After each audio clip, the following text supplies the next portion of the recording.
오늘 말씀 예레미야가 4장 11절에서 22절까지 말씀인데요. 11절에서 17절까지만 읽도록 하겠습니다. 여호와께서 그의 분을 내시며 그의 맹렬한 진노를 쏟아드시며 시온에 불을 지르사 그 터를 사르셨도다. 대적과 원수가 예루살렘 성문으로 들어갈 줄은 세상의 모든 왕들과 천하 모든 백성이 믿지 못하였도다.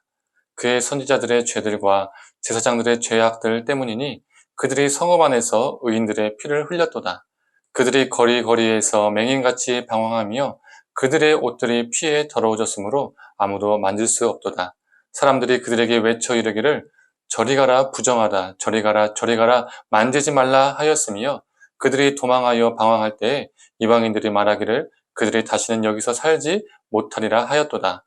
여호와께서 노하여 그들을 흩으시고 다시는 돌보지 아니하시리니 그들이 제사장들을 높이지 아니하였으며 장로들을 대접하지 아니하였음이로다. 우리가 헛되이 도움을 바람으로 우리의 눈이 상하며 우리를 구원하지 못할 나라를 바라보고 바라보았도다. 아멘. 아침 묵상을 들으시는 모든 성도님들에게 하나님의 은혜가 있기를 간절히 소망합니다.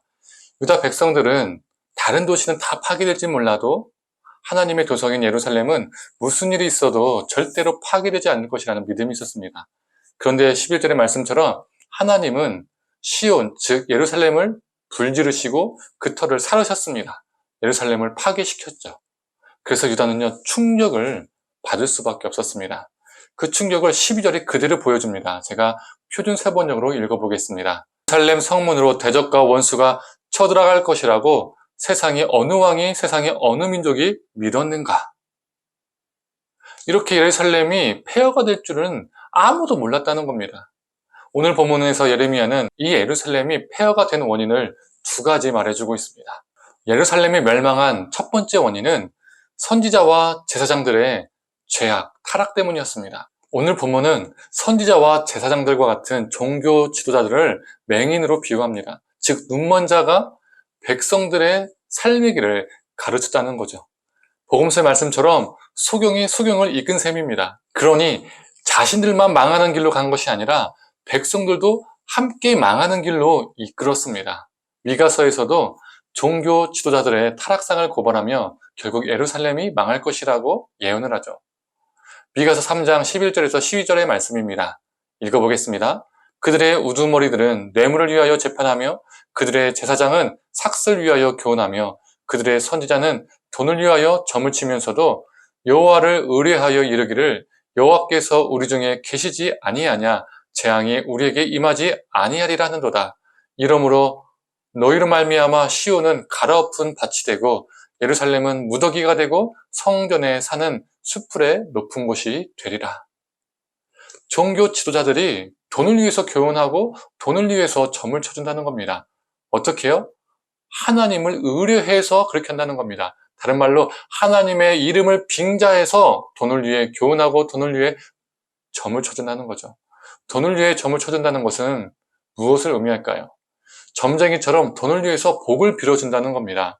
좋은 일만 있을 것이라고 재앙은 없을 것이라고 말하는 거죠.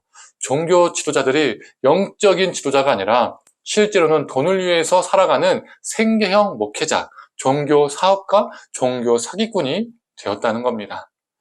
종교와 신앙을 가지고 자신들의 기득권과 부를 챙겼습니다. 결국 그로 인하여서 예루살렘은 갈아엎어지고 무더기가 되고 성전은 수풀이 되었습니다. 예레미야와 미가의 대언은 저 같은 목회자들에게 경종을 울리는 말씀이죠. 목사와 전도사들이 돈을 위해서 일할 때, 생계형 목회자가 될 때에 종교로 사업을 할 때 아무 일이 없을 것이라고 평안과 위로와 복만을 빌어줄 때에 나만이 죽는 것이 아니라 성도들도 함께 죽이는 것이 됩니다. 예루살렘과 유다를 멸망의 길로 인도했듯이 이 나라 이 땅과 한국교회를 죽게 만드는 거죠. 그래서 저는 두렵습니다. 제가 돈을 위해서 일하는 종교 사업가가 될까봐, 생계형 목회자가 될까봐 두려움이 있습니다. 제가 깨어있지 않을 때 누군가를 죽음의 길로 인도할까봐, 나만 죽는 것이 아니라 누군가를 죽게 만들까봐 두려움이 있습니다. 성도님들께서는 저 같은 목회자들이 바로 깨어서 목회를 할 수 있도록 꼭 기도해 주셔야 합니다. 또한 목회자라고 무조건적으로 맹신해서도 안 됩니다. 그분이 아무리 좋은 목회자일지라도 목회자를 맹신하는 그 순간 죽음으로 가는 길입니다. 하나님과 동일한 위치에 올려놓는 모든 것이 우상일 뿐입니다. 두 번째로 예루살렘이 멸망한 원인은 유다와 유다의 왕들이 하나님을 의지하지 않고 이방 나라를 의지했기 때문입니다. 유다는 바벨론을 대항하기 위해서 애굽을 의지했습니다. 그러나 예언서들을 보면 하나님은 예언자들을 통해서 애굽을 의지하지 말라, 큰 나라를 의지하지 말라라고 수없이 경고하십니다. 그러나 유다와 유다의 왕들은 그 경고를 무시하고 위기 때마다 애굽을 의지했습니다. 바벨론을 상대할 만한 강력한 나라는 애굽밖에 없다라고 믿었기 때문이죠. 그러나 실제로는 이 애굽이 유다를 도와주겠다라고 약속했다가 항상 도움이 필요할 때는 모른 척했습니다. 외면했습니다. 결국 애굽을 의지하고 하나님을 의지하지 않았던 유다는 멸망했습니다. 유다는 도저히 신뢰할 수 없는 대상을 의지했고 반대로 절대적으로 신뢰해야 하는 대상을 의지하지 않았습니다. 두 번째 멸망의 원인은 우리가 진정으로 의지해야 할 대상이 누구인지를 가르쳐줍니다. 우리를 보호해줄 것 같은 이 땅에 수많은 좋은 것들이 있죠. 그러나 그 모든 것들이 진정으로 우리를 지켜주지 못합니다. 보호해주지 못합니다. 진정으로 우리가 의지할 대상이 아닙니다. 고난과 고통, 환난 속에서 오직 우리가 의지해야 할 대상은 여호와 하나님뿐임을 믿습니다. 오늘 말씀을 정리해보면 유다가 멸망한 원인은 첫 번째로 종교 지도자들이 타락했고 두 번째로 백성들은 종교 지도자라는 사람들을 맹신했고 또한 애굽이라는 나라를 의지했기 때문입니다. 성도님들, 저와 같은 목회자들이 돈을 위해서 설교하고 돈을 위해서 목회하지 않도록 기도해 주시기 바랍니다.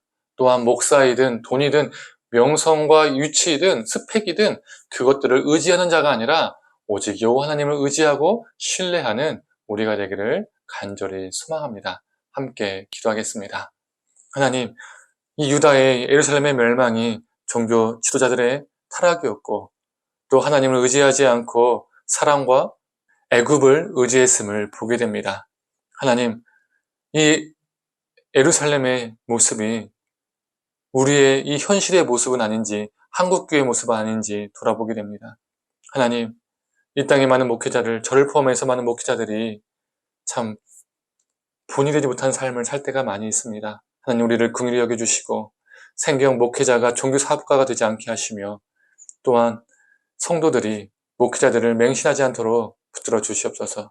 오직 의지할 대상은 여호와 하나님임을 기억하면서 모든 상황 속에서도 돈과 명예와 그리고 사랑과 모든 관계를 의지하는 것이 아니라 하나님만 의지하며 나가는 우리가 되게 하여 주시옵소서. 감사드리며 사랑에 많으신 예수님의 이름으로 기도드립니다. 아멘.